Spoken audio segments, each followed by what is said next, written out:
Al final todos los proyectos de una manera u otra siempre se parecen en el sentido que tú quieres dar lo mejor, estás con un equipo que quiere ir a dar lo mejor en un tiempo muy limitado, ¿no?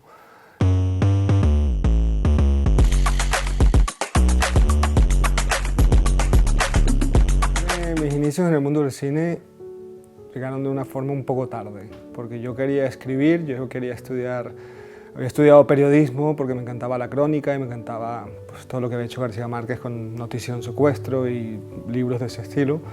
Y en la carrera de periodismo descubrí la fotografía y cómo la imagen podía contar una historia con igual o una fuerza diferente que las palabras, ¿no?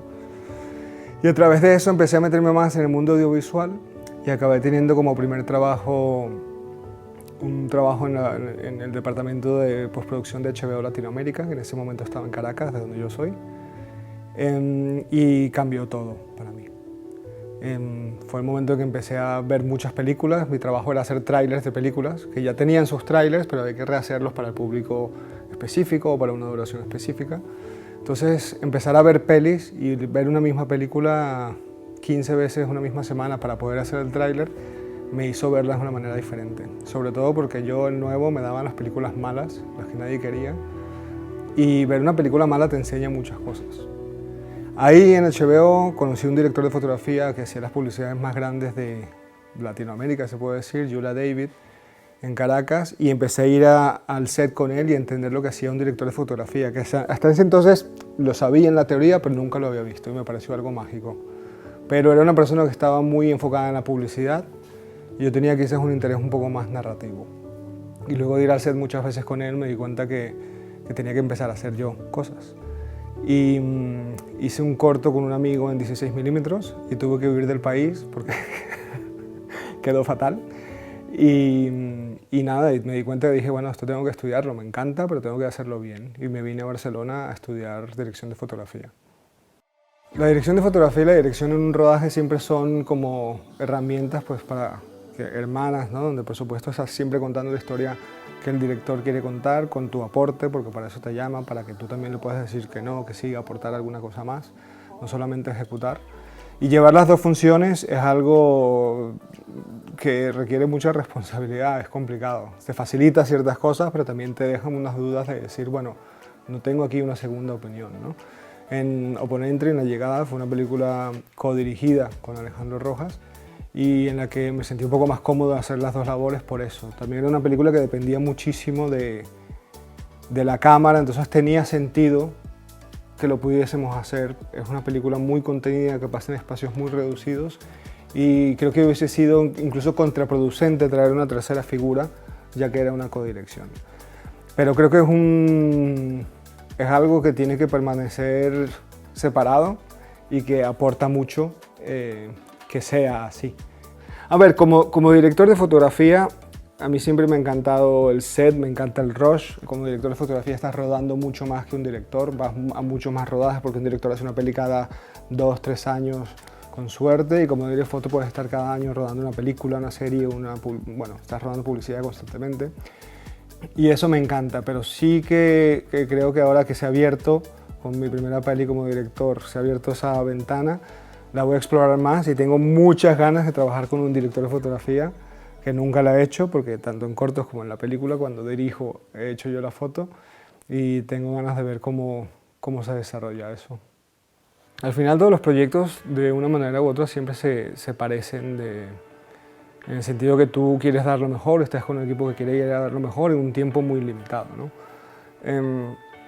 Creo que lo que puede ser diferente o que puede levantar un poco más de interés a veces es la temática, ¿no? Temáticas migratorias a mí me mueven mucho.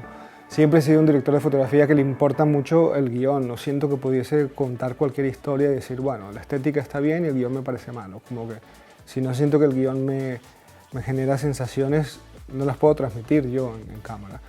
Y en algunos de estos casos de estas producciones abarcan estos temas migratorios que soy sumamente sensible. Y de resto, bueno, nada, eso es encantador poder trabajar con gente de muchos lados del mundo que quieren dar pues, lo mejor de sí en donde estén. Bueno, las primeras películas, los primeros rodajes a los que yo fui, que esto es habitual, vas a videoclips, etcétera, y vas gratis, vas por una módica suma de dinero, o a veces por el catering, ¿no? Y poco a poco fui entrando en proyectos que ya eran pequeños, entonces siempre, digamos, salvo cosas como puntuales o los últimos 2 proyectos, me he entendido muy bien en moverme, en aprovechar al máximo los recursos que tienes. Creo que al final, si lo que quieres es contar una historia, no puedes bloquearla y tienes que entender dónde estás metido. Si estás trabajando en algo muy grande, como por ejemplo fue el proyecto del Practicante, que hice la dirección de fotografía con Netflix, los juguetes que querías los tenías. Pero eso también es una gran responsabilidad. Y películas más pequeñas como Oponente o incluso más pequeñas como Callback, eran películas en las que yo era director de fotografía, cámara y gaffer, porque estábamos rodando en Nueva York 5 personas. Si te enseño la foto del making of del rodaje, no salgo yo, porque la hacía yo, y los otros que están ahí estaban también haciendo 2 o 3 trabajos diferentes. Pero creo que la base de ser productivo en un proyecto pequeño es realmente entender lo que se quiere sacar de una escena y no pretender que sea algo mucho más grande de lo que es, sino utilizar los recursos, los pocos que tienes, siempre a favor. ¿Vamos con iluminación natural? Pues vamos con iluminación natural. Eso nos limita las horas de trabajo, sí, pero no voy a pretender ahora hacer un gran plano general si no tengo suficiente figuración o suficiente luz para todo. Vamos a cerrar plano. Sobre mi estilo cinematográfico te tengo que decir que no tengo ni idea. Que alguien vea las pelis y me lo diga cuál es. Pero sí que siempre me pasa que veo la cámara como un actor, y la luz como un actor, y el diafragma como un actor. Y son elementos que dirijo desde la fotografía para apoyar una historia. Por ejemplo, en Callback es una historia bastante oscura que sucede en Nueva York, y hay un momento en que pasa algo bastante negativo en la película, un asesinato, y a partir de allí la luz se vuelve más bonita, deja de ser rodaje nocturno, empieza a ser rodaje de día, nos volvemos más cinematográficos, cuidamos mucho más la imagen. Y ese enfrentamiento de guión que se vuelve más bizarro, más oscuro, pero que la fotografía se vuelve más estética, es parte de lo que yo creo que hago con mi estilo. En El Practicante también. Empezamos con unas luces mucho más duras, mucho menos tamizadas, poco filtradas, que poco a poco fueron cambiando, pero cambiamos las bombillas del piso donde rodábamos, las cambiamos según el momento de la película. Y también a partir del momento que pasa algo bastante negativo, algo duro en la historia, se vuelve mucho más cinematográfico. En Callback y en El Practicante hice más o menos la misma fórmula que me gusta bastante para ese tipo de historias. Y luego en Oponente, La Llegada, que también es un thriller, pero más social, digamos, no tiene asesinatos ni psicópatas. Era un viaje también de óptico del diafragma y de dónde ponías la cámara. Y es eso que te digo, me gusta verlos y entenderlos como un actor. Si un actor en ese momento está destrozado, pues me parece que el diafragma tiene que estar dando las aberraciones que puede dar. Si el actor en este momento tiene inestabilidades, pues la luz tiene que apoyar eso. Nunca poniéndote por delante del actor ni por delante de la historia. Siempre digo que en Oponente, si hubiésemos tenido 3 veces más de presupuesto, porque fue una peli muy pequeñita de presupuesto, hubiésemos mejorado el catering, hubiésemos mejorado los alojamientos, pero no hubiésemos traído ni una grúa, ni un super tal, porque la fotografía jamás debe estar por delante de la historia. Tiene que apoyar al actor y entender muy bien lo que el director quiere contar para pasar desapercibidos. A ver, he repetido, pero las 3 pelis más conocidas que he trabajado, con las que se pueden encontrar en plataformas, son 3 cámaras y 3 juegos de ópticas totalmente diferentes. Me parece importantísimo el momento de hacer los tests, los check, y ver qué sensor con qué óptica te da un resultado, te da otro. Y creo que es positivo que no siempre repitas la misma cámara. Hay gente que dice, bueno, no me salgo de esta fórmula, y está bien, pero en mi caso me gusta eso, lo mismo, como adaptarme a la historia y entender, decir, bueno, estos 2 se llevaban bien con la LF y las ópticas S7, pero, que fue el caso del Practicante, pero aquí vamos a trabajar con las Sony Venice y las S4 porque me dan una sensación diferente y se me parece cada una más a una historia. Entonces encontrar un espacio y un sitio, una casa de alquiler que te permita jugar, probar, hasta que encuentres la fórmula correcta es como me gusta a mí trabajar. Es muy importante la óptica, pero tienes que conocer la óptica bien. Tienes que conocer la óptica. Hay ópticas que son como fetiche de todo el mundo, que dices, bueno, quiero esta óptica y esta combinación, pero tienes que conocerla bien en las bajas, en las altas, en los diafragmas abiertos, en los cerrados y utilizarlo. Porque si no estás perdiendo recursos que tienes ahí, que tienes en el set y que se tiran a la basura, que son súper importantes. Entonces creo que también elegir un juego de ópticas que te permita contar la historia que quieres contar, ¿no? Hay pelis que se han hecho solo con un 50, hay pelis que se han hecho con absolutamente todas las ópticas de un set, y yo creo que lo importante es eso, que tú sepas realmente, que seas como un músico que conoce todas las notas del instrumento, todos los trastes, cada una de las cosas, para saber si tienes que improvisar o aportar cosas que suceden en el día a día del rodaje, lo puedas traer. Bueno, Callback, a ver, fue un proyecto muy curioso porque si bien había empezado haciendo pelis más pequeñas, también te diré foto, esta era muy pequeña, pero bueno, era con Carlos Torres, un director que ya tenía cierto recorrido, ya había tenido su película anterior, Opponentry, de la que yo había sido jefe de eléctricos en Málaga. Y su director de foto para esta peli no pudo llegar y me llamó a mí. Pero yo me incorporé al proyecto 3 semanas antes de viajar a Nueva York a rodarlo. O sea, fue algo bastante de última hora. Y la película acabó ganando Málaga en 2016, mejor película, mejor actor y mejor guión. O sea que por supuesto fue algo que cambió mucho las oportunidades, y eso hizo que después en El Practicante repitiéramos porque bueno, logramos congeniar con Carlas Torres muy bien. Creo que son proyectos que, si bien las historias son hermanas y se ve por supuesto toda la línea que traza Carlas en sus historias perversas, también son proyectos hechos y la aproximación es totalmente diferente. Entonces es la libertad que te da un proyecto pequeño, un crew pequeño, sin un estudio detrás de hacer cosas. Y luego en la otra ves todo el apoyo que tienes al tener un grupo de gente que puede hacer muchísimas cosas en muy poco tiempo, porque bueno, son unos profesionales del copón, hay todos los recursos y puedes llegar incluso a trabajar con gente como Mario Casas, ¿no? Que son actores reconocidos.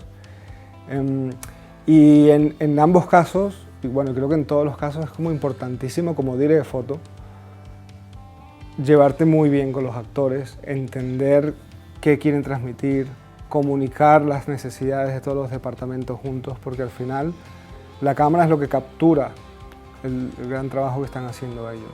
Tú siempre quieres participar, apoyar de eso, y a veces te viene mejor que vengan 50 centímetros más a la izquierda que a la derecha.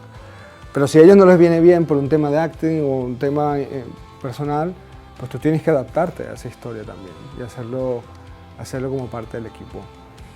Bueno, Opponentry es un proyecto que coescribí con Alejandro Rojas, empezamos hace 7 años y fue un proyecto que fue muy difícil de levantar. Si bien yo tenía ya experiencia y contactos dentro del cine español, no nos hacían caso. Productores pues estaban, bueno, había como poco interés en el tema, poco interés en el guión, lo cual nos permitió seguir trabajando y creyendo en el proyecto, en que se podía hacer.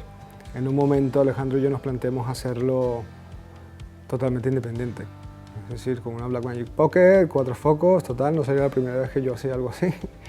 Pero finalmente Carlas Torres, que tiene su productora Zabriskie Films, que básicamente producía sus propias películas, dice, bueno, mira, voy a producir otra película y tú me dijiste que tienes un guión, déjame ver qué tal, ¿no? O sea, Carlas Torres dice, voy a abrir Zabriskie Films a producir más películas. Justo yo tenía el guión, se lo enseñé y le pareció interesante hacerlo.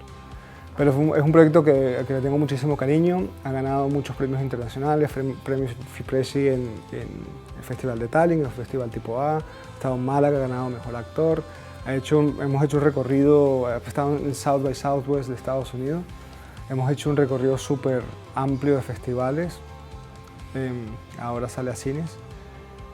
Pero sobre todo es una película que viene de adentro de los 2 escritores, los 2 codirectores, y que cuando vamos por ahí por el mundo y enseñamos la peli, hay mucha gente de muchas nacionalidades que se acerca y dice, yo he pasado eso, yo he sido cuestionado así en un proceso migratorio, en una frontera, en algún lado, y es bonito ver como todo el conjunto se alinea, sobre todo porque, claro, para mí ha sido un proyecto que ha estado desde la escritura, la codirección, la fotografía y la postproducción. Entonces, he vivido muchas cosas que no he vivido antes como director y como guionista, y en la que también acabas, bueno, realmente, no sé, o sea, entiendes cuando un director dice, bueno, es que esto es un hijo, porque para ir a una película es algo sumamente complicado.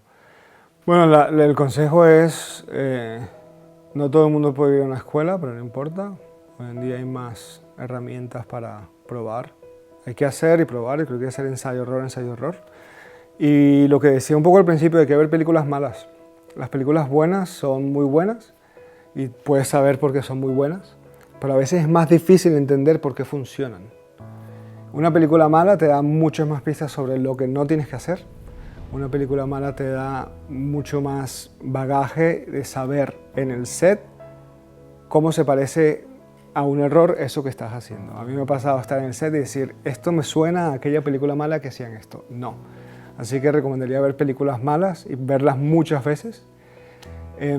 Las películas buenas para la gente de imagen las recomendaría ver sin audio, o sea, verlas una vez completas, por supuesto, y luego mirarlas sin audio. Y recomendaría a todo el mundo también ver la película sin imagen. Son procesos que te llevan y te abstraen de cosas que te dan un enfoque, bueno, te dan un punto de vista global de lo que es realmente lo audiovisual.